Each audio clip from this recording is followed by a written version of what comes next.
The sound of paper tearing is quiet, almost fragile, but that night it was thunder in my ears. I stood frozen in the doorway, suitcase half-cocked, while my sister smiled at me, holding my shredded passport in her hands like a trophy. "Roaches don't deserve wings," she whispered. Behind her, my parents didn't look shocked, they looked satisfied. My father's voice cut through me like a blade. "Your place is scrubbing our floors, not seeing the world." They thought they'd trapped me. They didn't know I'd already slipped through their fingers. It hadn't always been this way. There was a time I thought my sister loved me. She used to braid my hair before school, call me her shadow. She was older, brighter, the one everyone praised. I was the afterthought. I told her everything, my dreams, my fear of becoming nothing. She listened, she smiled, and then she filed those secrets away to use against me. I should have seen it coming. The jealousy in her eyes when I got the acceptance letter.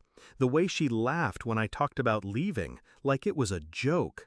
The way my mother said, "You won't last out there," like it was a promise. But I still believed family wouldn't go that far. I still believed wrong. The night she shredded my passport, I didn't cry, I didn't beg, I just watched. And I realized something. That wasn't destruction, it was confession. They were showing me who they really were.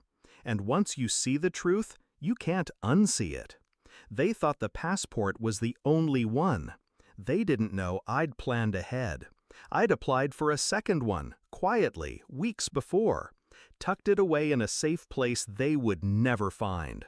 I'd already booked 2 flights, the one they knew about and the one that really mattered. They thought shredding paper would clip my wings.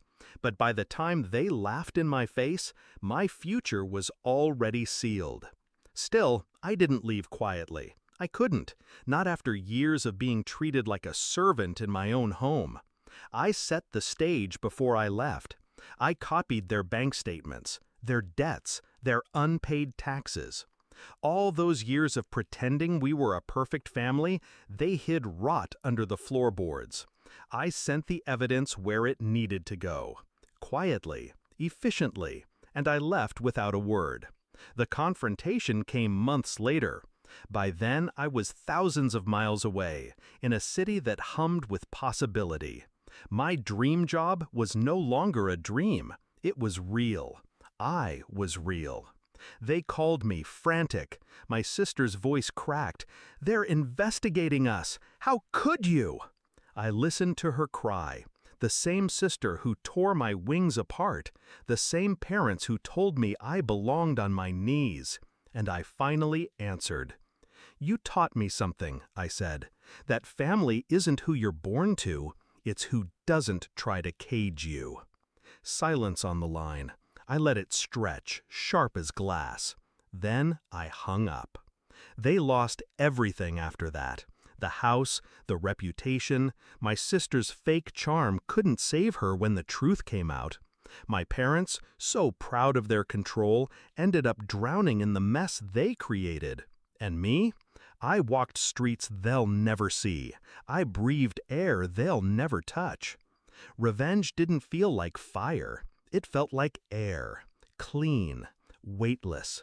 They thought shredding a passport would break me, but it only proved how small they were, how desperate they were to chain me to their misery.